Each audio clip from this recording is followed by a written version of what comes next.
Bueno, em, puedo enviar un poco. Sí, envía de tu trabajo, por favor, para poder conocerte un poquito. Y no, no pasa nada, se interrumpen. Yo creo que es importante por cualquier cosa que se pudiera agregar dentro del video. Pero lo que vamos a hacer es considerar ciertas cosas antes de dibujar la tela y cómo dibujarlo en la tela. Bien. No siempre nos vamos a basar, por ejemplo, en específicos, es decir, que el pliegue sea exactamente igual, sino que cumpla ciertas reglas en lo general. Ah, wow, qué buenos dibujos. Ah, están súper.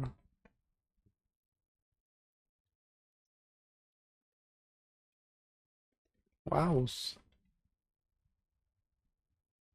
están geniales. La Mei Shiranai. Bueno, tenemos dos tipos de tela en ambos sentidos. Ahorita les voy a explicar eso. Bueno, yo así es como normalmente lo manejo con estudiantes. Entonces, igual si ustedes no lo entienden así, también no hay ningún problema. Pero tenemos tanto telas gruesas como telas delgadas o finas. Porque es importante separarlos. Porque las sombras que puedan proyectar estos tipos de telas no van a ser iguales. Pensemos en que, digamos, la rigidez de las mismas deben de poder afectar a ciertos factores como la sombra. Hay algunos suéteres, como por ejemplo el de aquí abajo, que siendo grueso, su densidad va a ser en lo general como esta sensación porosa de hilos abiertos, de sombras difusas. Mientras que, por ejemplo, de este lado en la gabardina, que es rígida, vamos a tener pliegues rectos, duros, y aparte van a tener sombras también, duras de la misma manera. Esa va a ser una de las diferencias. Entonces tenemos, por una parte, el grosor de la tela que va a afectar cuánta luz puede pasar a través del objeto. En el caso de las delgadas, obviamente tiene una menor resistencia al paso de la luz, mientras que en el caso de algo mayor puede generar una mayor resistencia. Pero depende del tipo de tela. Por ejemplo, si yo pongo este suéter en específico y esta chaqueta que es más sintética, en este van a entrar más pases de luz debido a la densidad de la tela. Mientras que en este, al ser sintética, el tipo de tela viene muy apretado. El hilo viene costurado muy cerca, lo cual no deja mucho espacio a la luz. Y se puede ver precisamente en el tipo de reflexión que tienen. Mientras la reflexión absorbe un poco del color del suéter, genera esa emisión de luz. En el caso de arriba, la luz es más reflectiva, no emisiva. Entonces nos refleja una luz más blanca y no tanto de color. Incluso en la parte amarilla, ¿no? Se ve como, se ve el tinte blanco, no precisamente como aquí. Aquí realmente no hay blanco. Ahora, en el caso de las ropas delgadas, también tenemos el aspecto de que ambas pueden ser del mismo delgado o grueso. Y no solo eso va a determinar la cantidad de luz que vaya a pasar, sino la densidad de esta tela. El tipo de gabardina, la tela va a ser ligeramente delgada, pero al mismo tiempo debería de ser incapaz la luz de pasar fácilmente a través de. Sí puede utilizarlo un poco como lámpara, pero no la va a atravesar. A diferencia de esta tela, por ejemplo, donde vemos que es una tela que está tejida, pero es elástica, lo cual genera que probablemente sea emisiva, ya que los hilos no van a estar 100% apretados, sino que van a estar propensos a expandirse. Ahora eso es en cuestiones del color y cantidad de sombras, colores de la luz y colores de la sombra. Eso lo afectaría. Ahorita vamos a hacer unos ejemplos. En el caso de los ejemplos de arriba, tenemos telas rígidas y en las de abajo tenemos telas suaves. Bien, entonces está como que esta criss-cross tabla de cómo funcionaría en ciertos casos. Y, por ejemplo, cuando dibujamos, incluso si es render, full color o lo que sea, el dibujo puede verse muy bien, pero si queremos agregarle una sensación extra a la ropa, es cuando empezamos a considerar no solo cómo la dibujamos y cómo generamos la sombra o si se parecen los colores a los de una referencia, sino a cómo funciona esa tela. Eh, Al igual que con nuestro, digamos, con nuestro cuerpo, que tiene ciertas características como cuánta luz pasa a través de nuestra carne, en los brazos, en las manos, en las orejas, cuánta sangre se ve en las mejillas, lo mismo funciona con la tela. Con la tela también tenemos cuánta luz podría pasar si yo pusiera una rim light en esta sección, por ejemplo. ¿Cuánta de esa luz pasaría a través de la tela y no solo sobre la tela? A diferencia de esta, si yo tuviera un rim light, ¿qué tanto podría llegar a absorber o qué tanto no? Y eso me puede ayudar a hacer la diferencia en la sensación del ambiente impactando directamente sobre mi personaje. En el caso de las sombras rígidas y suaves, lo que van a afectar es el tipo de pliegues. Bien. Por ejemplo, en las rígidas, los pliegues son rudos, son en algunas secciones donde la tensión superficial es mucha, se empiezan a generar las líneas muy rectas y muy continuas. Lo mismo aquí. Vemos que este traje que es sintético, ¿cómo se arruga? Se arruga con esta sensación, debido a que precisamente es sintético, no elástico, es rígido. Entonces la única forma en la que se podría arrugar es de manera recta. Ahora que al ser sintético perfecto y no elástico, en unas condiciones homogéneas, como puede ser fuerza gravitacional hacia abajo, en la misma figura del brazo, que probablemente tiene el mismo ancho o un mayor ancho en la parte de arriba, es decir, que no se expande en la parte de abajo, la tela va a tener la misma arruga, ¿no? E incluso si la vemos bien, pues se ve extraña. Este tipo de arruga específica se ve muy extraña, pero es la particularidad de cómo funciona la tela la que produjo este resultado. En el caso de la gabardina, pues tenemos pliegues rectos. Incluso si tenemos áreas de difusión como esta o esta de aquí,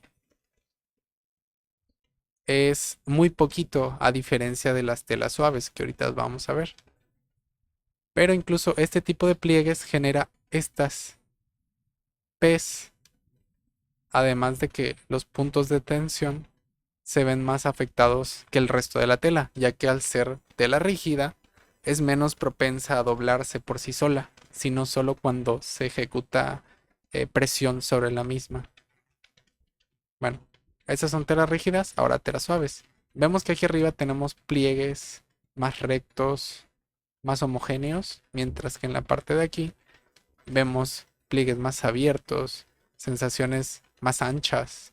Si podemos ver, por ejemplo, en el caso del suéter, que es tela gruesa y al mismo tiempo suave, los pliegues que se generan son mucho más amplios, incluso en los puntos de presión y de tensión superficial. Em, Normalmente los puntos de tensión superficial están en las axilas, ahorita vamos a ver el por qué. Y en el caso de esta, que es tela suave y al mismo tiempo es delgada, lo que produce es em, arrugas no tan consistentes, ¿no? Tenemos este tipo de arrugas, no tienen tanta tensión, precisamente pensando, esta tela es elástica, es suave y es delgada. Entonces, el tipo de arruga no va a ser tan grande como sería con este grosor, porque corresponden a su grosor. Mientras que no son tan rígidas como podría ser en la parte de arriba, sino que tienen un torno de salida y apertura, ¿no? Entonces tienden a ir difuminando suavemente la línea, mientras que aquí vemos sombras duras marcadas en la parte donde entra y sale la rigidez de la tela. Ahora, en el caso de los tejidos o los, ¿cómo se llama esto? ¿Cómo se llamaba? Ay, em, los encajes, perdón. Es un tipo de tela suave. Es un tipo de tela que no es solamente delgada, sino que tiene niveles de grosor. El knitted, o sea, esta costura, lo estamos viendo de lado, imaginemos. Tiene una pequeña capa muy delgada formada por hilos.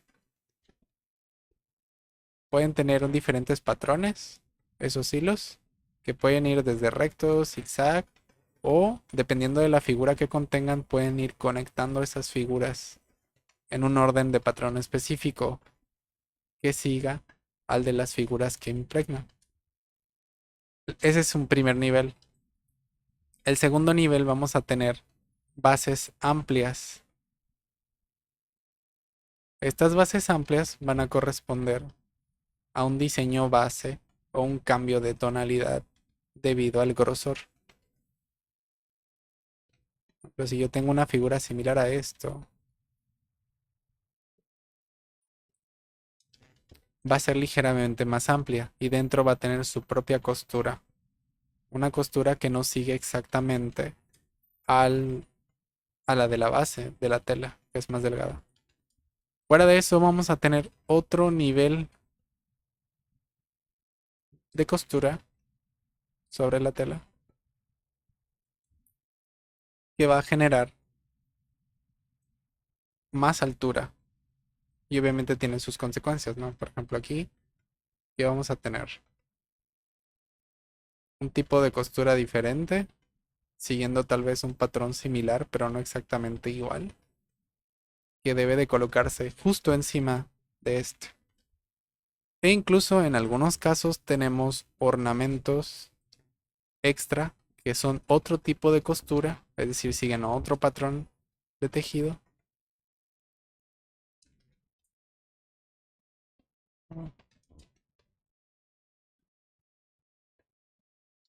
que se encuentran en otro nivel mucho más alto.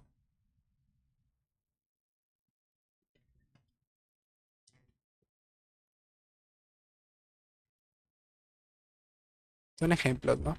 Entonces, ¿qué condiciones tiene entender esto dentro de este tejido de encaje?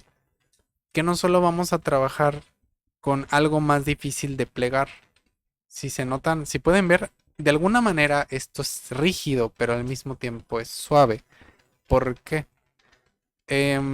Lo que tiene es que al ser varios layers, al igual que un sándwich, por así decirlo, cuando yo intento doblar una tela consistentemente construida, es decir, que tiene uno o dos niveles de tela, esta puede doblarse hasta cierto punto, dependiendo de la tela. Pero vamos a hacer. Mm,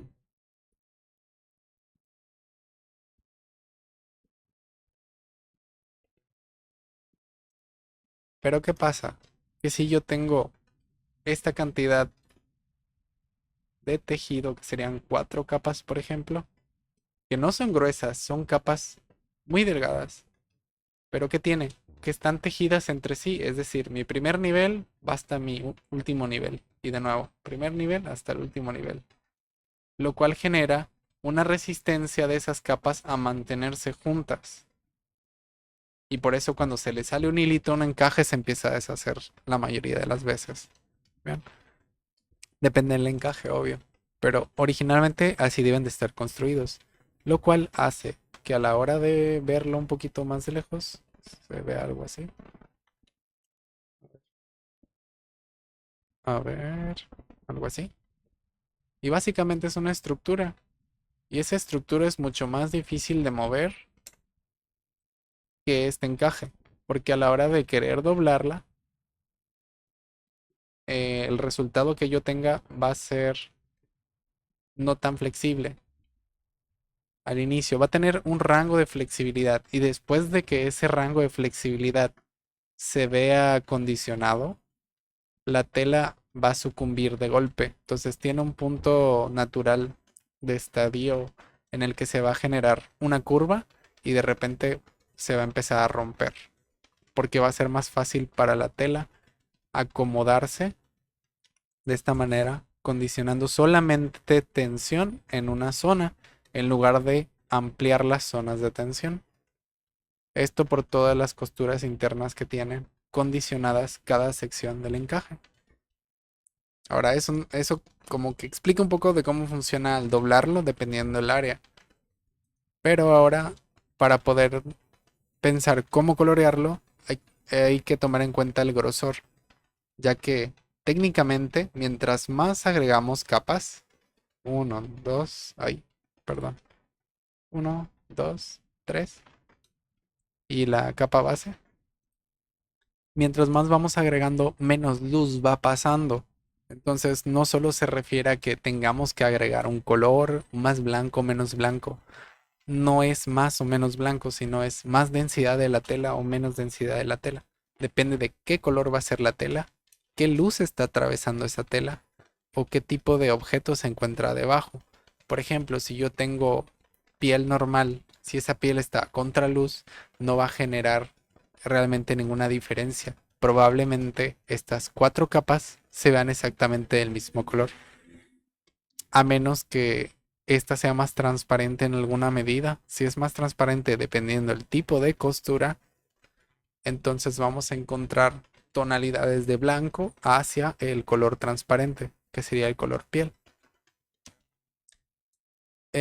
Pero si lo encontramos atravesando la luz, es decir, digamos que en este vestido vemos esta sección que no tiene nada detrás, empezamos a ver justamente eso.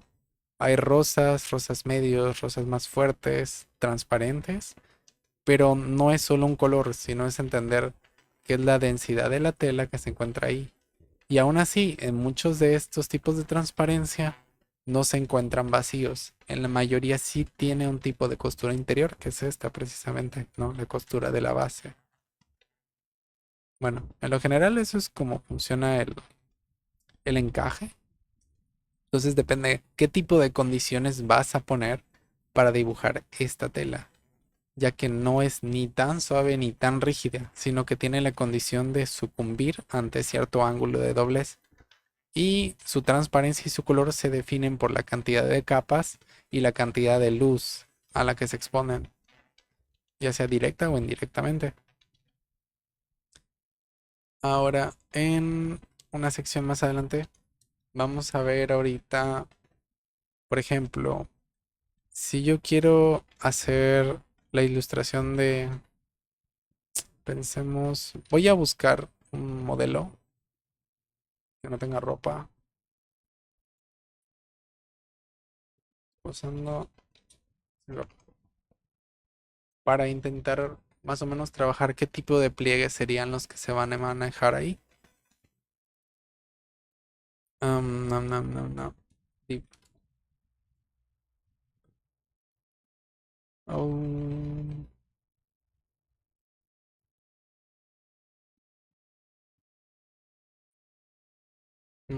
estoy buscando alguna pose que me sirva.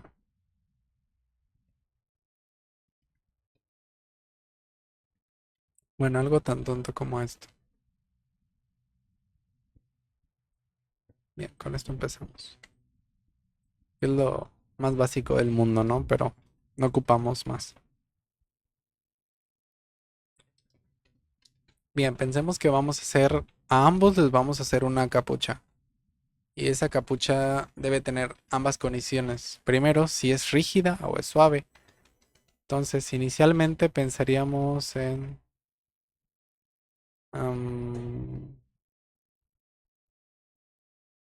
por ejemplo, en el caso de ser rígida, muchas de las veces, y nos pasa con la ropa, ¿no? Yo siento que es importante no pensar que la ropa siempre se va a ver como que, como se imagina que debe de verse, sino que tiene que tener cierta nivel de realidad, como esos suéteres que tienen hoodie y pensamos que no van a quedar bien y parecen realmente como conos de helado una vez que te los pones, ¿no? Porque la tela es demasiado rígida. Entonces hay pliegues que tal vez no se van a generar, pero las secciones que sí tienen tensión las van a generar. Por ejemplo, si tenemos un hoodie que sería rígido, debe seguir cierto nivel de tensión de la tela de su figura de corte. Ahora, ¿cómo sería la costura de un hoodie? Regularmente, este es el patrón para trabajar los hoodies.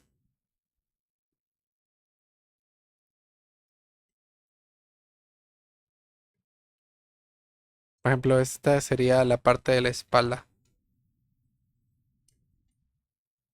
No hay solo que pensar en cómo vemos la tela, sino cómo se construye esa pieza específica de ropa.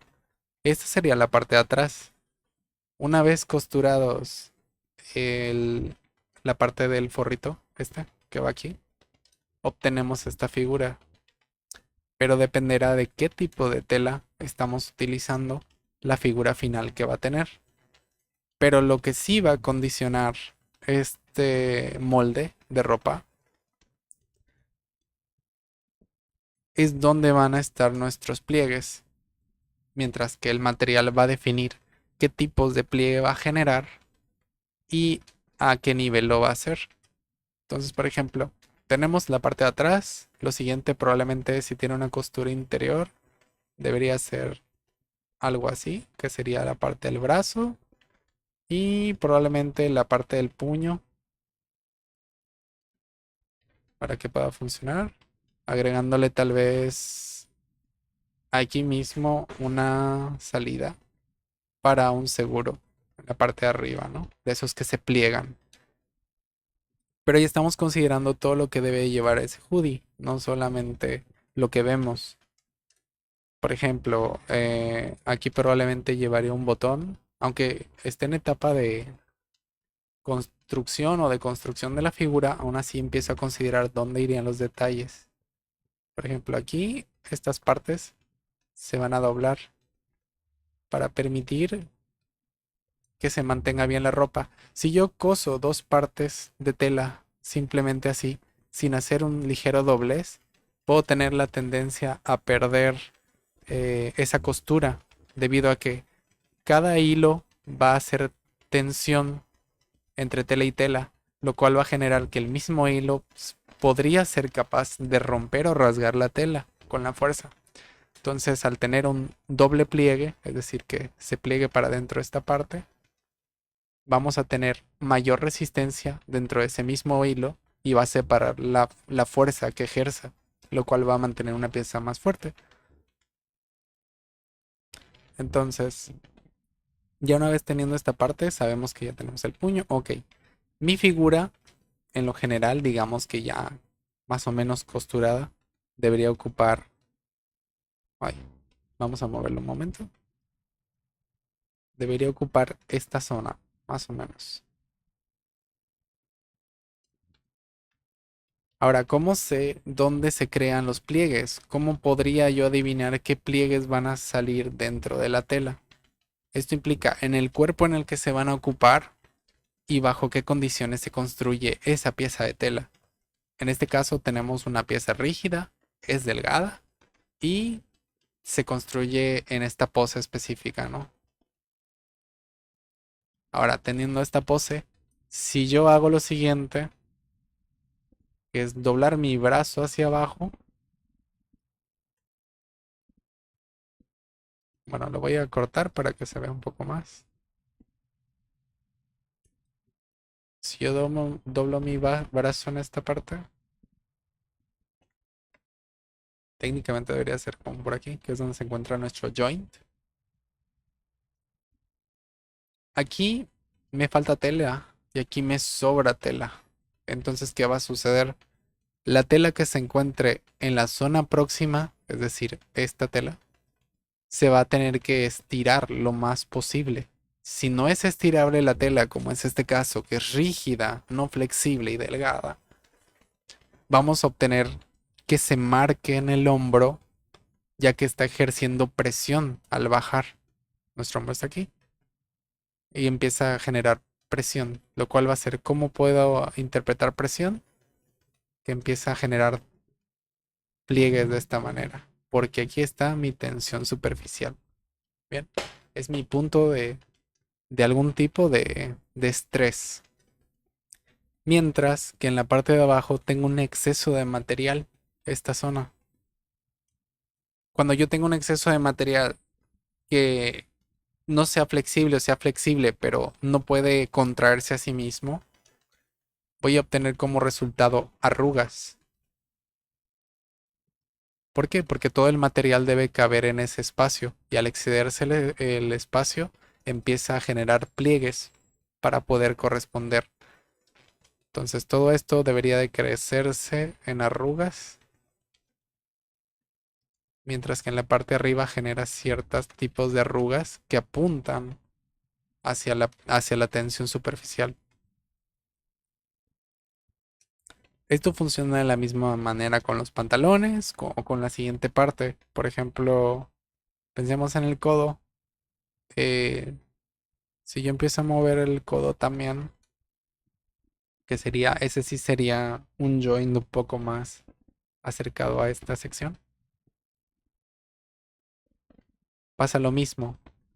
Y de hecho se nota mucho, ¿no? Se nota la cantidad de tensión que tenemos aquí. Es mucho mayor el espacio. Entonces necesitamos que sean pliegues mucho más largos. Y no son tantos, realmente es lo demás está ejerciendo tensión en este punto. Este punto se está llevando la tela, la está jalando. Mientras que este punto le está sobrando tela. Se empieza a arrugar. ¿Bien? Donde más vemos pliegue regularmente es en el antebrazo o en la zona detrás del codo y en las axilas, así como depende de la figura de la persona. Ya les decía yo que depende también el cuerpo de la persona. Si yo tengo a alguien que tiene un pecho muy grande, la tensión que va a poner en su ropa va a estar en la sección de arriba, va a estar ejerciendo tensión hacia afuera y hacia adelante.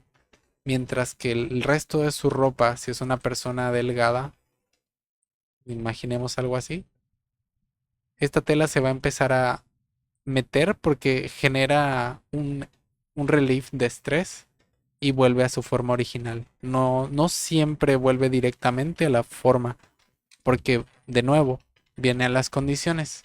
Es una tela gruesa, significa que es pesada o pesada para sí misma. Bien. O es una tela ligera y flexible.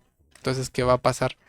Va a tener este ligero efecto de hacia adentro y luego volver a su sensación original. O definitivamente va a caer, por más que entre, va a caer por el peso que tiene. O si se contrae la misma tela, entonces se va a pegar, pero va a seguir generando un poco de arrugas en las partes donde hay estrés para la tela. Funciona de la misma manera con los pantalones.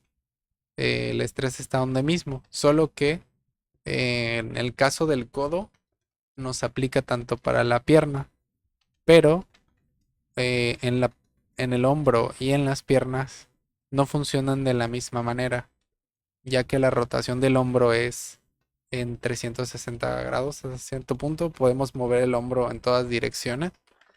La pierna la podemos mover adelante, atrás,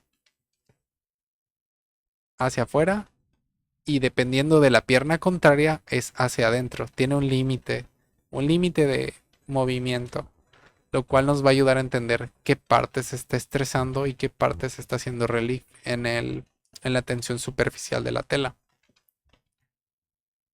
Eh, entonces tenemos dos tipos de pliegues o de ejercicios de tensión superficial constante. Uno está aquí, en la parte de la base que tiene un mayor control, y el otro está en la parte de los codos y las rodillas, ya que están limitados simplemente a su movimiento básico de estándar y hacia adentro. Originalmente pues no somos capaces de mover, de abrir más el ángulo que un poquito. Lo mismo pasa con la rodilla, ¿no? Entonces pensar que no vamos a ver jamás tensión superficial en la parte de atrás de la rodilla, ni vamos a ver un pliegue si no es ropa grande en el caso de la rodilla misma.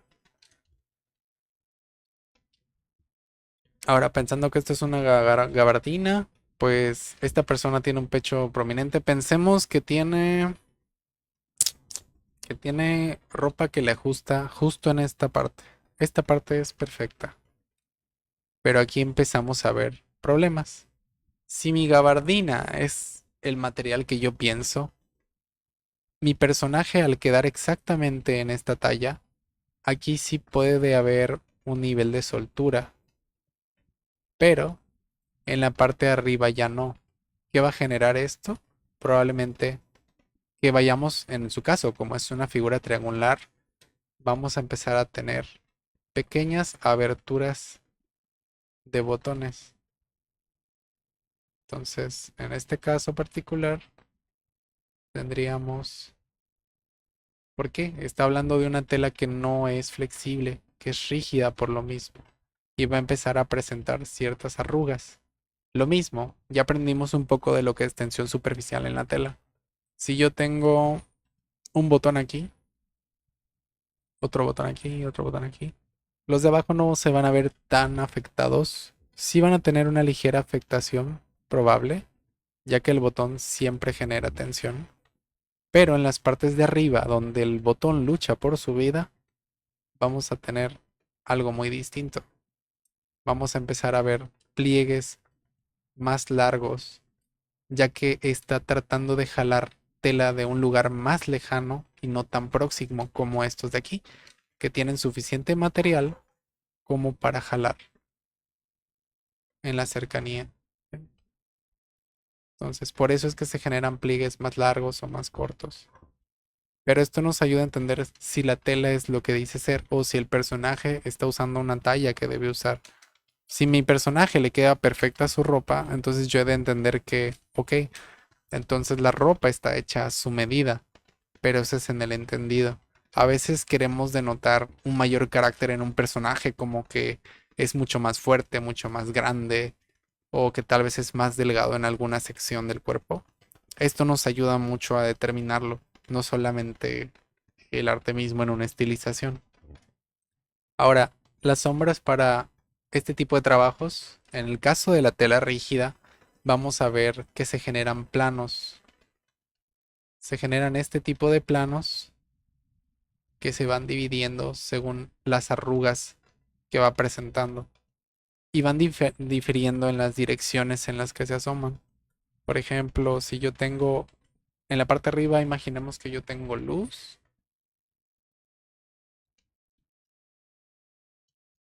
Ay,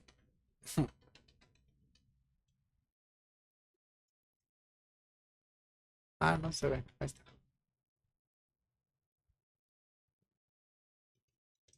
Voy a tener luz en esa sección, pero probablemente porque mi luz se encuentra justo aquí. Vean, vamos a pensar que mi luz se encuentra justo aquí.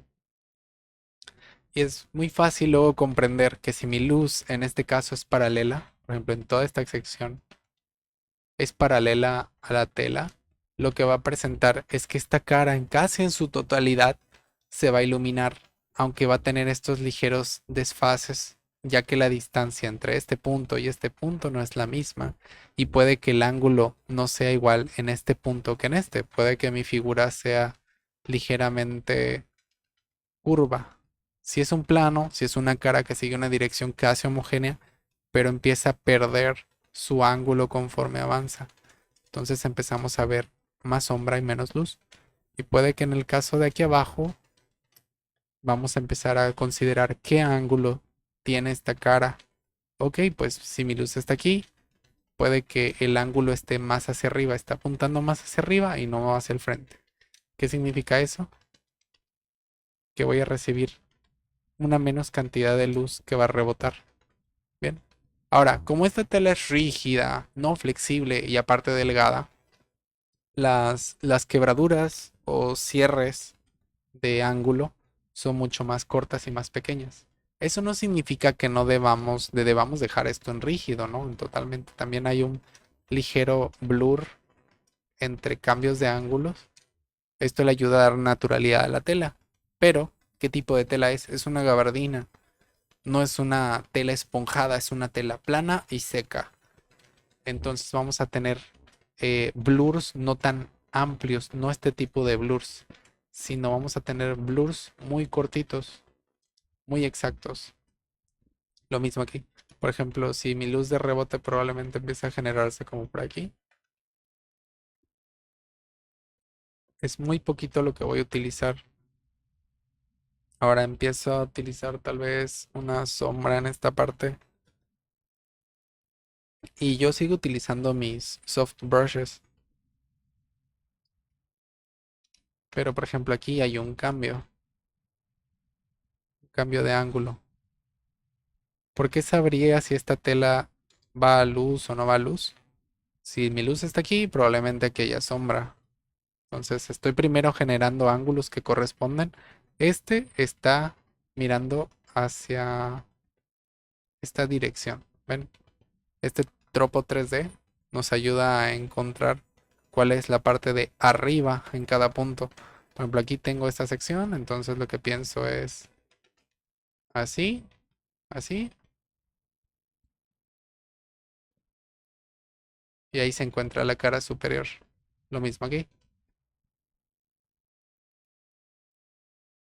Nos ayuda a encontrar en qué dirección se está mirando esa tela y qué hay hacia ese lugar, ¿no? Si tuviéramos luces indirectas de color naranja, de color azul, vamos a ver qué tan alineadas están las telas, las caras de las telas para poder hacer eso.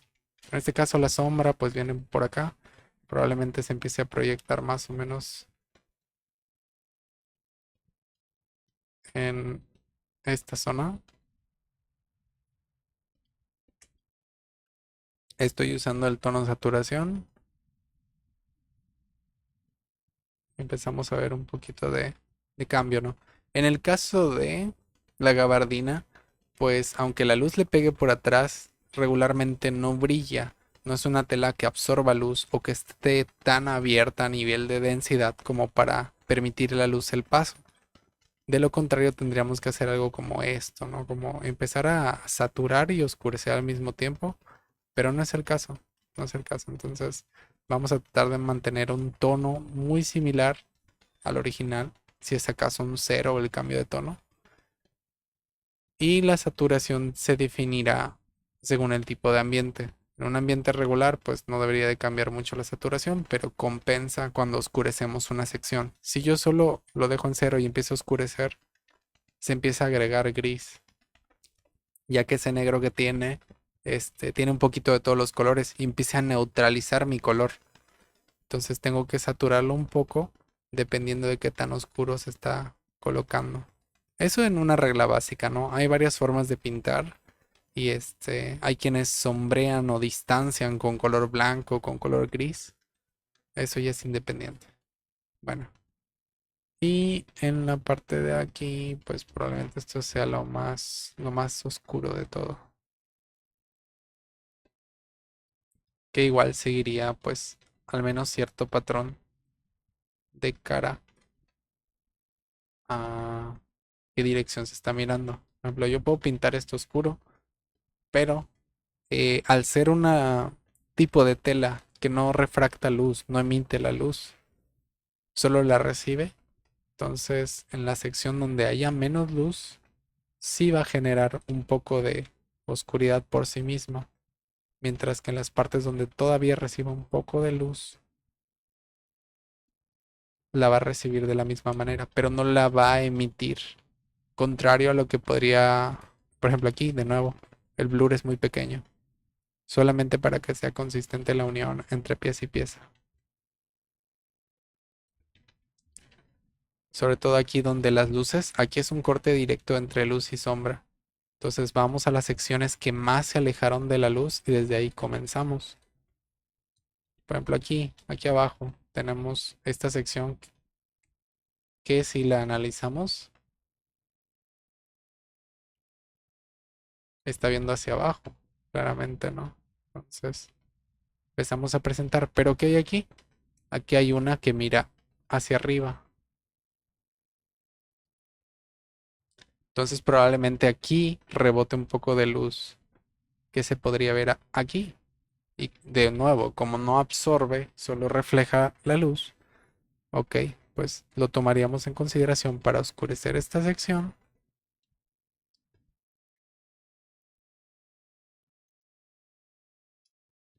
pero manteniendo cierto nivel de iluminación en la sección de abajo. Aunque la oclusión ambiental de esa sección, que sería aquí, sí podría verse afectada porque estamos pegando dos objetos. Cuando nosotros hacemos que nuestras manos se toquen, se genera sombra entre nuestros dedos por sí misma, porque la sombra genera a sí misma sombra. Bien, dos objetos que se unen empiezan a eliminar lo que pueden ver, lo que pueden percibir de luz. Así que se empieza a generar esa sombra. Y aquí con la distancia, porque ah, mientras más pasa la distancia del objeto, más nos empezamos a separar de la luz y se ve afectado en las sombras, ¿no? Ahora, obviamente ese es un ejemplo muy específico, muy rígido, no tiene mucho, ¿cómo se dice? Eh, practicidad. Por ejemplo, podemos hacer menos rígido en algunas secciones para agregar naturalidad a la tela, pero eso es más fácil cuando ya tenemos un principio básico con el que trabajar. Ahora ya lo que pueda agregar va a ser respecto a mi criterio, pero las reglas están ahí, ¿no? Las reglas se siguen, de alguna manera existe consistencia en la pieza. Y también cuando tienen referencias específicas del tipo de tela que están manejando, pueden ver ejemplos de cómo funcionan sus respectivos pliegues, qué tanto pesa la tela también. Cuando la tela es muy delgada, al extenderse mucho, pierde estabilidad. Porque, de nuevo, vamos al sándwich. Si mi tela es muy delgadita, ¿qué va a pasar? Que al existir no va a tener la misma capacidad de mantenerse rígida en los dos casos. Un pedacito de 5 centímetros de tela no va a tener la misma forma que va a tener, no sé, 20-25 centímetros de tela. Se va a caer por su propio peso.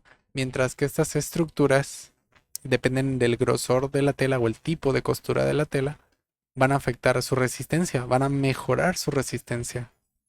Como, no sé, el nylon, el neopreno, otras cosas cuando están costuradas en suéteres, en tipo chamarra deportiva, se mantienen esponjados casi siempre. Pero si eso es un suéter de tipo tejido, el peso aumenta y en lugar de pesar, no sé, punto 60 gramos, tenemos el mismo tipo de costura, pero en lana, donde aumenta el peso de lo mismo, ¿no? Pasamos a unos, de punto algo, pasamos a punto 60, ajá. Pasamos a tal vez punto 800 gramos. Y eso hace que de nuevo la tela se baje. Entonces son estas dos estructuras, ¿no? Depende el área. Yo puedo pensar en secciones más rígidas de esta tela, pero si la sección es demasiado larga, va a empezar a perder rigidez. Va a tener esa sensación de suavidad de a poco en secciones largas. Y en el caso de aquí, vamos a ver, pensemos en un hoodie diferente. Vamos a agarrar estos colores. En este caso es una tela suave. Entonces empezamos a considerar que probablemente al llegar adelante de la cara no va a tener estructura y va a caer. La tensión superficial va a demandar la figura que se presenta. Y por ejemplo aquí lo vamos a llevar hasta el brazo, hasta el hombro, porque hasta ahí conecta. Y aquí hay un tipo de tensión entre punto A y punto B. Vamos a hacer de nuevo esto. Cae. Regularmente este tipo de tela cae. Incluso si tuviera como que empieza desde aquí dentro, se va a arrugar a sí misma y va a empezar a abrirse. Va a empezar a generar un espacio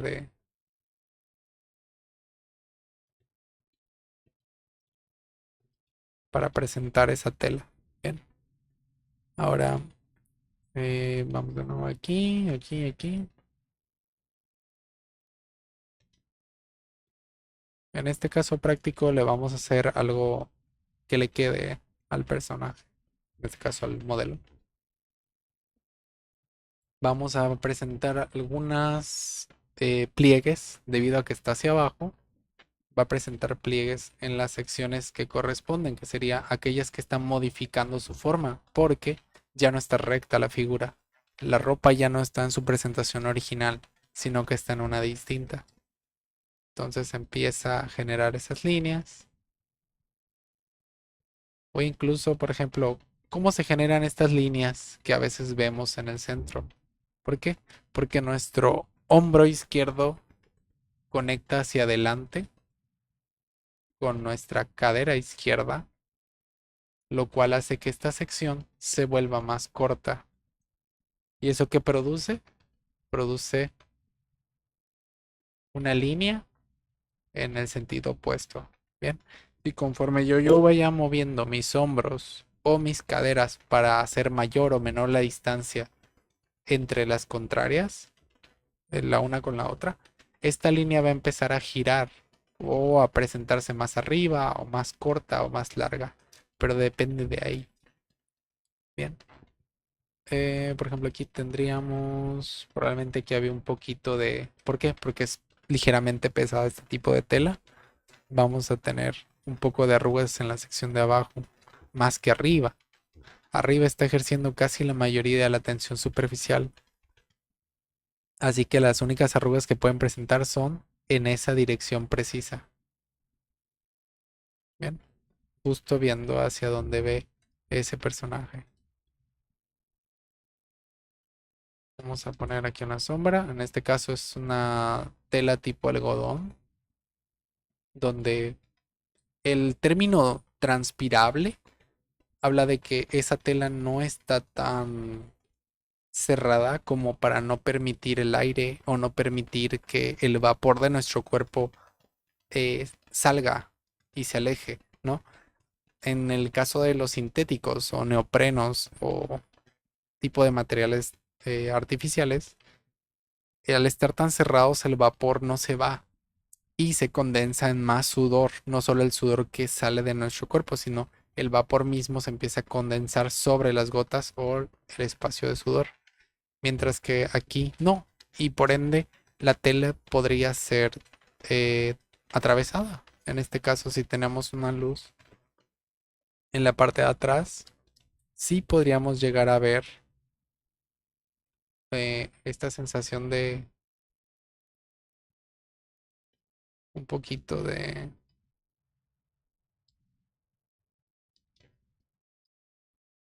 sombra de color con la que reacciona con la luz. Ahora, importante, esa luz se va a ver afectada por el color del cual sea la ropa. Va a ser como 50% el color de la tela, 50% el color de la luz. Si la luz es muy directa, la luz va a ser mucho más fuerte, ¿no? Ay, creo que no agarra el pincel correcto. Bien. Mientras que la sección de las sombras, al ser un objeto que tiene ángulos, si analizamos esto como las figuras que coloqué hace un momento, que son estos pivotes, aquí no aplica. ¿Por qué? Porque tenemos un objeto que está totalmente doblado, constantemente se está modificando en su topología, entonces no recibe la luz de la misma manera. Aquí aplicaríamos algo como el ejercicio de la pelota, ¿no? Que es algo que progresivamente va desapareciendo. A ver, obviamente con modos de capa sería como más efectivo visualizarlo, pero empezamos a ver, por ejemplo, aquí, esto sí puede entender que va hacia arriba ligeramente, mientras esto bajo, aquí hubo un cambio, un color shift entre esto y esto. Lo estoy haciendo como muy evidente ahorita para que sean más perceptibles. Igual los colores no están tan claros o tan saturados, mientras que la sombra igual se genera de una manera mucho más suave. Muy contrario aquí, ¿no? Vimos que eran pliegues y sombras muy cortas, muy exactas, con blurs muy pequeños solamente para poder integrarlo dentro de la tela. Aquí no, aquí hay varios niveles de suavidad, entonces no hay ángulos perfectos la mayoría del tiempo, no se generan estas sensaciones casi, sino que vemos más este tipo de arrugas, arrugas que aparecen progresivamente al ejercer fuerza sobre la tela y su modelo, pero aquí es muy distinto, ¿no? Entonces, empezamos a ver, en el caso del algodón, pues percibe otro tipo de luces, de sombras, es mucho más suave.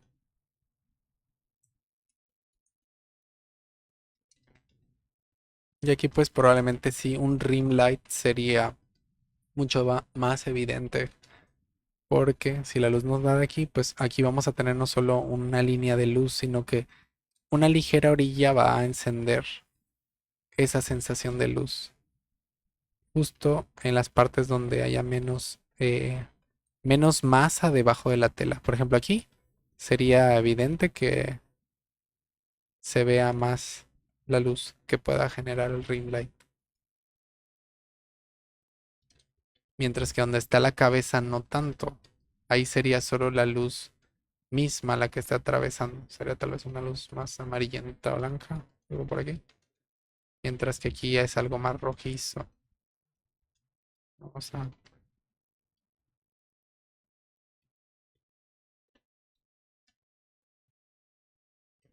Y vean cómo cambio el nivel de la brocha porque es como que pliegues grandes que empiezan desde el fondo. Pliegues medios que empiezan a abrir camino. Y cada vez lo vais cerrando más para llegar a un punto en el que inicia esa, esa arruga.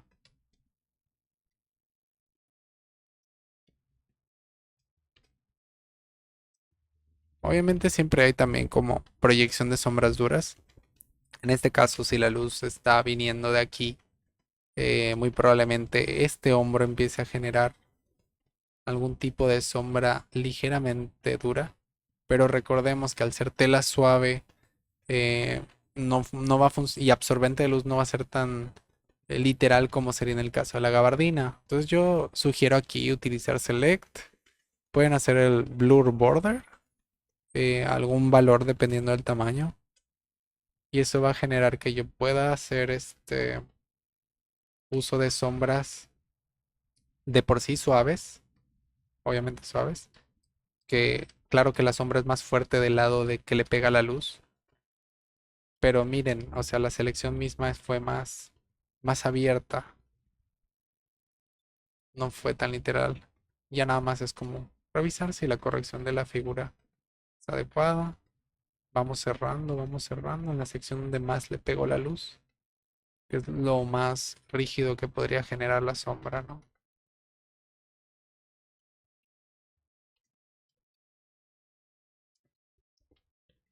Y ya de último, pues sí agregar los puntos más oscuros en el caso de esta tela.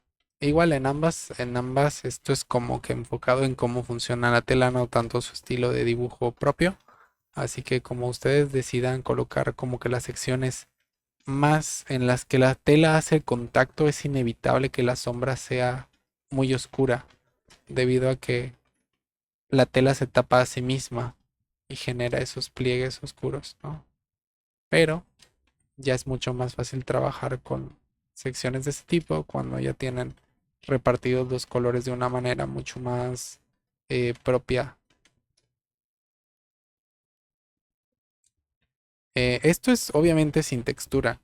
Yo podría agregar ahora una sensación específica de textura que considerara. No sé si tengo algo por aquí. Mm, no implicante al estilo. Obviamente hay artistas como Sakimi-chan o así que ya tienen mucho tiempo. Ellos tienen como que sus brochas específicas para cierto tipo de textura, cierto tipo de tela y así pues la mayoría de los artistas van juntando respecto a textura qué es lo que puede hacer, ¿no? Pero ya es mucho más fácil trabajar con textura cuando tienes colores que corresponden a lo que estás buscando en el tipo de tela.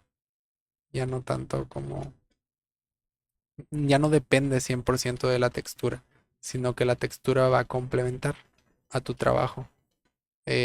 Y eso igual porque pues muchos artistas tienen sus texturas muy particulares con las que trabajan, en algunos casos son estilizadas y eso ayuda, ¿no? Pero cuando tienen un patrón, un correspondiente uso de qué colores recibiría esa tela, pueden ser un poquito mejores las maneras en las que se presentan.